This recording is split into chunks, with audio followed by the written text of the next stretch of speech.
What's up, everybody? It's time for episode 297 of Unlocking Your Inner Strength. Got the old school Champion's Choice personal training hat on. That was the very first business of Newell Strength and what would later become Newell Strength. Now, one of the ways that I've become one of the world's leading experts in fasting is that I'm very passionate about it. It's something I would be studying and applying in my own life as I do, even if I didn't have you guys to teach it to. I'm working on the second book this year regarding the panda diet. And although I may have been a little quiet about fasting lately, it's just because you go through lulls, studying different stuff on it, waiting till I have some new stuff to share with you guys. Panda will be coming back very shortly in March. Take a sip of my juice. Before I dive into what I want to talk about regarding fasting and the cacti or cactus and the camel, cool story to share with you. So last week, Tuesday morning, so in my 48-hour fast, woke up, wasn't planning on going hunting, but I went out because it was just a little bit warmer that morning. It was like 30 degrees. And I said, it'd be a good morning to go down there. So did some of my morning routine, went down to the blind down the creek right back here. Within 10 minutes, so I brought my light because I'm reading my book, I'm doing my journal, my journaling. I might as well leverage my time. It was still dark out. Finished doing that. 5 minutes into my meditation, I could make out some silhouettes. Nonetheless, needless to say, actually, it's not needless to say, I was successful. Let's call my buddy Richie, comes over, helps us take care of business. And it's the cycle of life, right? That is food that I honor that animal that me and my family will eat. Came from our land. But here's the cool thing I wanted to share with you. So you put the innards in the creek, right? You're not wasting anything. Let the other animals live off of it. So that was Tuesday. Got really cold after that. Creek kind of froze over. Innards are still sitting there. And I'm surprised as the week goes on. I'm like, wow, I'm surprised nothing come and eat this stuff yet. So Friday I come up, working in the garage office. Kids are eating lunch with Devin. Look out, I'm like, holy cow, that's a giant bald eagle right there, American bald eagle, right on one of the branches. And I knew what it was doing. It was going to eat those guts, which was pretty awesome. So I got video of it. Maybe I'll put it up later. We got pictures. Kids were going crazy. We've seen a bunch of eagles down in the river, but never really on the creek. It was just really neat to see the cycle of life, right? Meaning we shared a meal with this bald eagle, eating from the same animal. It's a really cool experience and really good for the kids to see that it's a cycle of life. We all share, right? And now that deer will become a part of me, a part of my family, right? So it's just a cool way to go about things, in my opinion. Now, I'm teaching a lesson to our members tonight. Part of that has to do with fasting.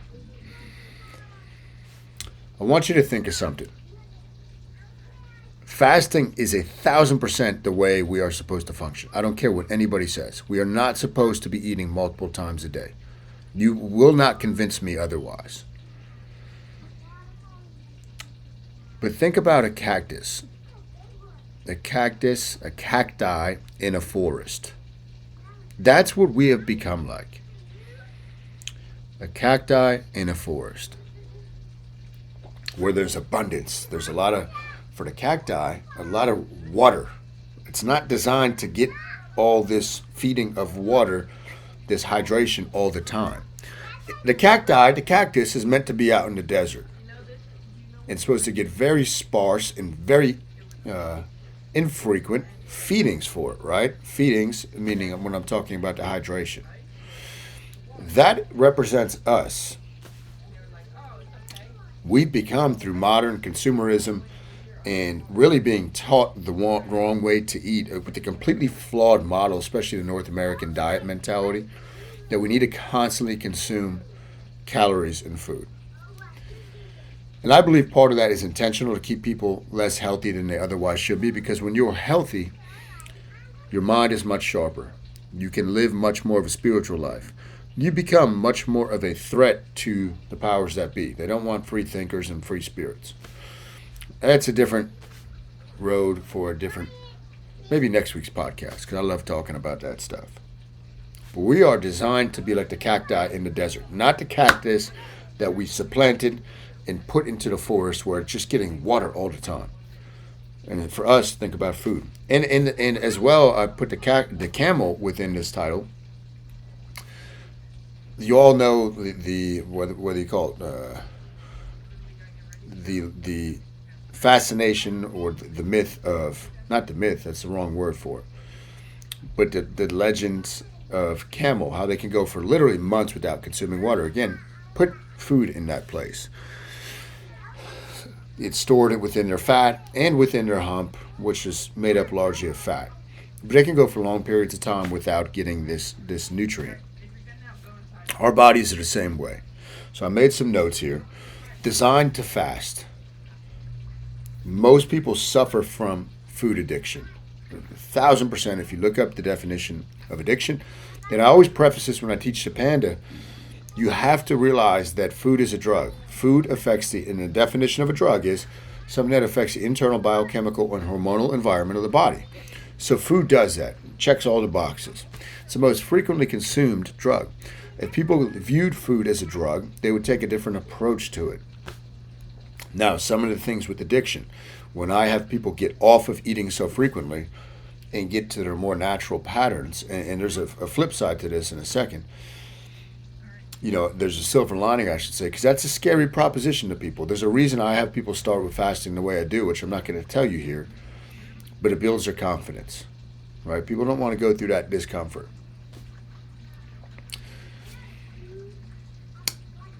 Some of the things you'll see when you get people off eating 3, 4, 5 times a day, they're going to get headaches, they're going to get hangry, potentially brain fog, but these are all withdrawal symptoms. Unless you have a rare tumor within your body or reactive hypoglycemia, which is very rare, you're not suffering from low blood sugar when this happens. It is a withdrawal symptom from the drug of food.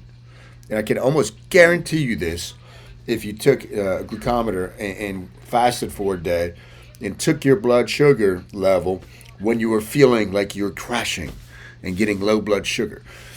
This is a lack of understanding on most people's parts of physiology. Just like insulin keeps sugar from going too high, glucagon, another hormone that we need to be elevated to lose body fat, keeps blood sugar from going too low. It's built into every one of us. There's no way around this. So you ain't going to suffer from low blood sugar. So we are designed to fast, 1,000%. Now, the longer you practice this lifestyle, the more you break that addiction to food. The more you're going to crave natural foods, the more your ability to listen to if you're full or you still have more room in your belly for food is going to greatly improve. Cravings are going to go way down. Your dependency on food is going to go way down. You're not going to have to eat constantly. Fasting also solves the issue of what to eat. We want you eating foods that are natural, not products. Products is stuff was added to. What came from the earth? What came from the ground? That should be predominantly what you're eating, but that is secondary to following your fasting time. Because if you're following a longer fasting period and you're practicing a fasting-focused lifestyle, just by nature of what you're doing and fixing the hormones within your body, mainly insulin is the main trickle-down one that's going to affect everything else, you're not going to have the cravings to eat all these products and artificial foods. But you're not going to be able to, because you're going to be eating much less frequently, and your capacity to eat is not going to be as great. Hopefully that makes sense. Here's another thing. Every time you fast and you put yourself into a state of hormesis, which is a low-level mild stress, you're building mental muscle. Every time you could snap your brain to a new level, you gain an advantage. One of the ways I always go in my mind, and now it's at mastery with fasting, right? And I'll explain that in a second. Especially when I first started with the longer fasting, was I'm building mental muscle every time I do this. And it gives me an advantage over the guy that's sitting across the table from me. If there's a negotiation, so I do these role plays in my head, right? Because I know they're not willing to do that. I know they've never gone a day without food in their life. I mean, most people, that's terrifying to them. Most people in North America, I should say. Terrifying thought, but building mental muscle, which leads to mastery. You should be able to, so the second M of mind map, the first is motivation. I'm not going to tell you the other ones right now. There's 7 of them. The second one is mastery, which is prediction and response. Fasting makes it very easy to predict and respond when you're eating. You don't have to worry about how much you're eating when you follow the type of panda plan that I designed for people. The reason people can't stick with your typical diets, it's completely based on wrong thought as far as how physiology works. They're trying to affect the internal by cutting calories. Calories is really secondary. It's almost nonsensical to even focus on that once you begin fasting. And yes, people do have to get coached through this many times, but it is a natural thing to do. You could go off and do it on your own. See what happens. You'll probably be successful. But mastery is about prediction and response. Now, if you're following a typical North American diet and eating these smaller meals throughout the day, or whatever, you have much other stuff that could get in your way. You have chaos is going to happen, right? This is something called chaos planning, where it's going to throw you off track. And if you, God forbid, go out and eat, or you have a social plan, that's going to throw you off. If you travel, that might throw you off. So your ability to master a diet is almost nil. The closest I've seen with the diet, something I did myself, and I still incorporate into the panda, is called the cycle diet, but it takes an incredibly disciplined mind. Fasting does not take that, especially once you get into it. And last thing I want to talk about is food clutters your mind. Again, it's a drug. It clutters your energy channels in your mind. 1,000%. 2 weekends ago, we had our team retreat, and the next day, we went back to pick the kids up who were at my parents' house and celebrate my mom's birthday. So at the team retreat, the Canuck, one of our coaches, made breakfast. It was like a brunch. And of course I partake. I'm not a knucklehead like I used to be, as far as I can't do that, and that's what you get with the typical North American diet. I mean, I used to be so anal with going out to eat and going off plan. So, and I still get people ask me every week, is that okay for you to eat, Kyle? Like, can you eat this? I'm like, listen, that's a different lifetime ago. However, we ate the brunch. We went to my mom, celebrate her birthday, had a couple slices of pizza, didn't go crazy.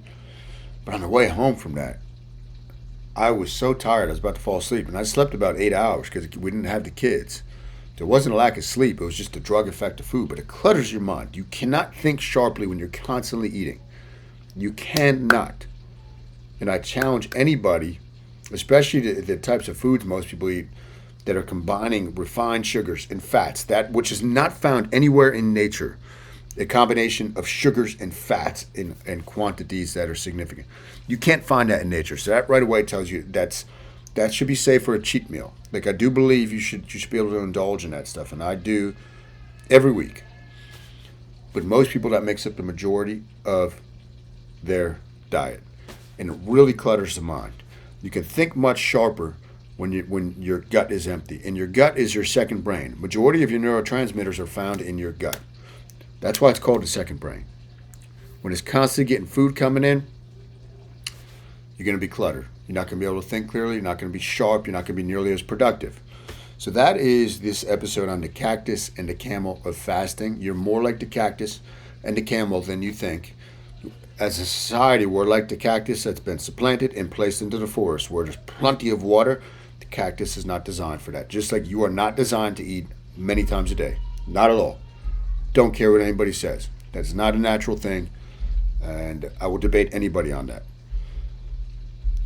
But do what you want to do. You got to be into what you're doing to form a habit. That's what I got for you today. Keep an eye out for the next Panda Challenge. Will be coming out. We'll be doing that in March, so I'll be starting some ads on that soon, so you'll see them. Thanks for the support. Always appreciate you guys. Catch you later.